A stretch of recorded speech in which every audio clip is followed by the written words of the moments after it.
to another edition of Newly Listed with the CSE. My name is Philip Shum. I'm the Listings Development Director of the CSE here in Toronto, Canada. I'm here today with Joel Dumaresq, who is the CEO and Director of Christina Lake Cannabis Corp. Ticker symbol is CLC. That is like Charlie, Larry, Charlie. Welcome, Joel. Nice to have you here. Thanks so much, Philip. It's wonderful to be here with you and your listeners. I'm wondering if we could start this off with you telling us a bit about Christina Lake and what your role is there. Sure. Well, as I'm, of course, the CEO and director of the company, and Christina Lake Cannabis is an outdoor cannabis grower. We're one of the largest in Canada. We also have extraction capabilities. So when we started this project, we saw ourselves as a grower first and an extractor second. We've changed our vision on that. We now see ourselves as an extractor with a dedicated supply of cannabis, a large, low-cost dedicated supply of cannabis. So it's helpful to understand where Christina Lake is located for those who don't understand. We are in south central British Columbia. In fact, our facility is about a 7-iron from the U.S. border, so very, very close to the U.S. border. And that's important because of the fact that the location really plays into why our cannabis is so robust, potent, and why our first year's crop, which we're just cultivating or harvesting right now, has turned out so well. And there's three kind of key elements that play into that. One is the fact that it is very, very dry there. It's one of the driest and warmest areas within Canada. Christina Lake, as a matter of fact, is the warmest lake in Canada. The second factor is that the Kettle River, which runs through the Christina Lake Valley, has basically flooded for millennia. So it's created a very, very rich soil, which is ideal for the cultivation of cannabis, really the cultivation of anything. Everything grows in the valley very, very well. And then the third element, the most important element, is that there are strong winds that blow through Christina Lake. And what those winds do is that they tax the plants. So when we put the plants into the ground, they're about a foot to a foot and a half tall when they come out of our greenhouses in our cultivation building. And what the wind does is the wind starts taxing those plants from day one. So the plants, in order to survive in that environment, grow very, very strong root structure, and they also grow very, very large stalks, basically the trunk of the plant itself. So what ends up happening is that the plants end up very, very tall. Our plants are anywhere from 8 to 8.5 feet all the way up to 10, in some cases 12 feet tall. So basically giant cannabis plants. But what's really interesting about that is because of the strength of the stalk and the root structure, the plants are almost as wide as they are tall. And that allows us to have plants that have considerably more flower on them than what you would find on a indoor or a greenhouse grown cannabis plant. So typically indoors, greenhouse, you're going to find anywhere from half a pound of flower to a pound of flower per plant. Our plants are anywhere from 1.5 pounds of flower up to as much as 4 pounds of flower per plant. Wow. And what's really exciting about that is that we have almost 25,000 plants out in our field. So our facility is fully licensed. We're licensed for cultivation. We're licensed for extraction. On our property, we have an initial 32-acre property that we purchased 2 years ago when we started the project. We have a cultivation building on the property where we develop our genetics, where we develop our baby cannabis plants and our clones and so on. Then they move out into greenhouses for a period of time, and then they get planted out in the field. And if you were to see an overshot of our field and the 25,000 individual pots, so every plant goes into an individual pot. And the reason for that is that it allows us to control very, very closely the hydration of the plant, the amount of water the plant receives. It also allows us to control the nutrition of the plant. So it gives us a great deal of control. And what's interesting in this day and age is it also allows us to have social distancing, if you can think COVID terms, social distancing between the individual plants, so that if we do have an issue, such as maybe a pest problem, think of aphids or something like that, we can isolate the problem very, very quickly and control the spread of the problem by virtue of the distance between the individual plants. So we're in the process right now of harvesting our crop. We're about 75% harvested. We're well beyond our original projections in terms of what we thought we would harvest over the course of this year. And what really makes it compelling is that we're doing it at a very, very low cost in relation to what you would see with an indoor producer or a greenhouse producer. We intend to dramatically disrupt the cannabis space across Canada over the next 12 months with our production by virtue of the fact that our estimated costs are anywhere from 10 to 20% of what you would see for an indoor or a greenhouse producer. So that gives us a tremendous cost advantage. Excellent. So tell us about why you chose to take the company public then. Why we chose to list the company on the CSE. That's a process we began about a year ago.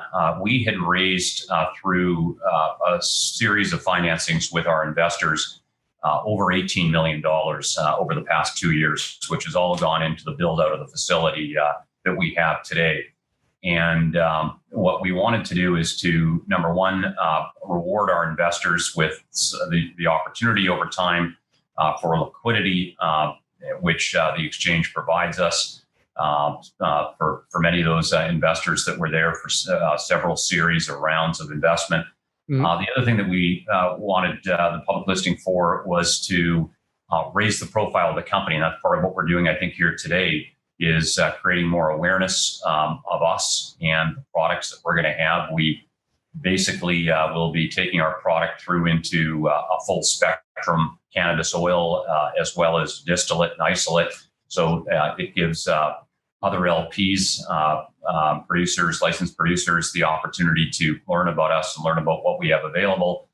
And then the other element that it provides to us is access to our stock as currency or capital in the event that we choose to expand our business through acquisition.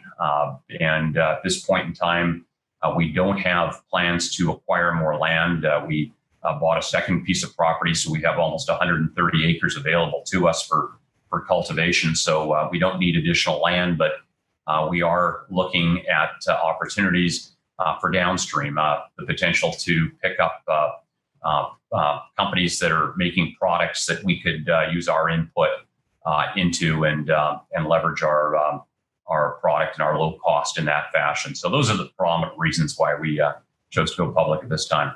Excellent. Thank you. So tell me more about the management team and, the expertise that you guys have in the sector. You'd mentioned that you have a lot of legacy growers per se, but who else is on the team? Yeah, so let me start with our four founders. So the four founders, three of them come from the legacy industry. They have 20 to 30 years experience in the Christina Lake area. They developed the genetics that we have within the company were developed by them. Mm-hmm. We have almost 80 strains in the company that are specifically developed for growing outdoors that were developed by our founders and are extraordinarily robust and potent. So if you can think of, from a potency perspective, if you can think of indoor and greenhouses typically being in the 10 to 15% THC level, the strains that we've got on the ground right now are anywhere from 15, 17% up as high as 22, 23% THC. So very, very potent plants that we have out in the field. And that's largely through the efforts and the expertise in 25 years of developing these strains through the three founders. We also, have a really strong extraction team. So on our property, we have a cultivation building where we start the plants out.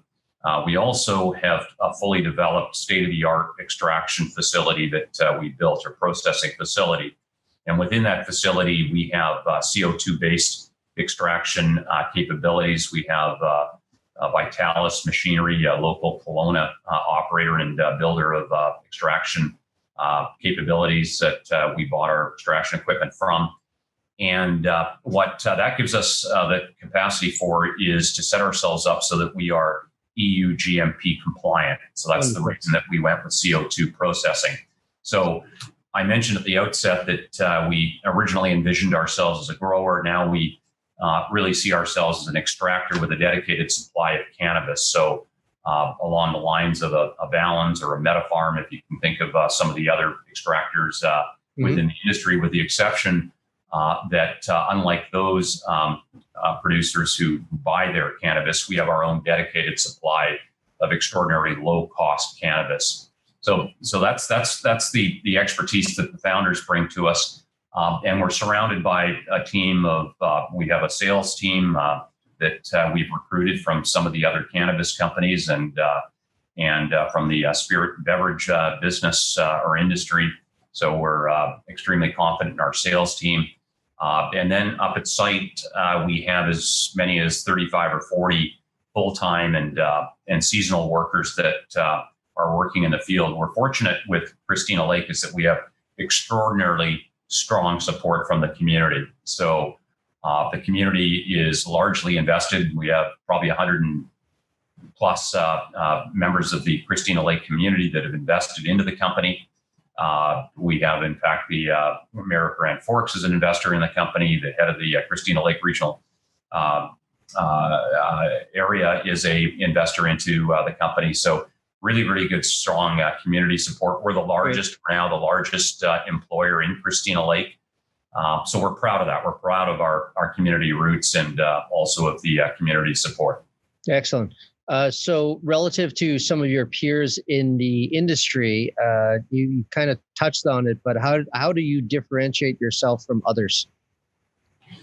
Yeah, really good question. I said at the outset that we're set up really to disrupt the industry across Canada. And we're going to do that, as I mentioned, by having a cost that's a fraction of what the indoor and the greenhouse producers, which is where the majority of production right now comes from within Canada. Our cost, again, is a fraction of what their costs are. What's also interesting about us is I often get asked the question, what are the challenges? Why has the cannabis industry struggled in the past 12 to 24 months? And there's a couple of reasons, obviously. One has been the slower than expected rollout of distribution, basically dispensaries and stores across the country. That's starting to accelerate. We've seen Ontario opening and licensing a number of stores over the last several months. So that really is starting to accelerate all across the country. And that's going to partly alleviate the problem as demand starts to rise and become more compatible with where the supply has been. So we're keenly watching that and anticipating a continued increase in demand. But what's really interesting and somewhat related to that fact is the black market. That's the other problem, is that the white market, which tends to be expensive. I mean, Health Canada regulations are necessary, but it's also expensive adhering to Health Canada regulations. Whereas the black market, of course, doesn't have to adhere to those regulations, or I should say they have to, they just don't. So we're competing with the black market, but we've got an advantage. If you can think of the black market at 50% the cost of the indoor or the greenhouse market, again, as I mentioned earlier, our cost is 20% of the indoor or the greenhouse market. So not only can we compete very, very effectively with them, thus the disruption I talked about, but we can also compete very, very favorably with the black market, who quite frankly still have the majority of cannabis sales within Canada. And I think that you're going to see that we're going to change that over the next 12 to 24 months as we ramp up and increase our production. Excellent. It's a great answer. So, closing this off, like, what should investors essentially be looking for from Christina Lake for the next little while? Fair question. I get asked that question by my board of directors all the time, so I should have a good answer to that. I think the real simple answer, Philip, is that we intend to demonstrate profitability that we don't think has been seen in the industry yet, and we can price our products such that we're very, very cost effective for buyers. That our oils our distillate and our isolate is going to be very, very competitively priced.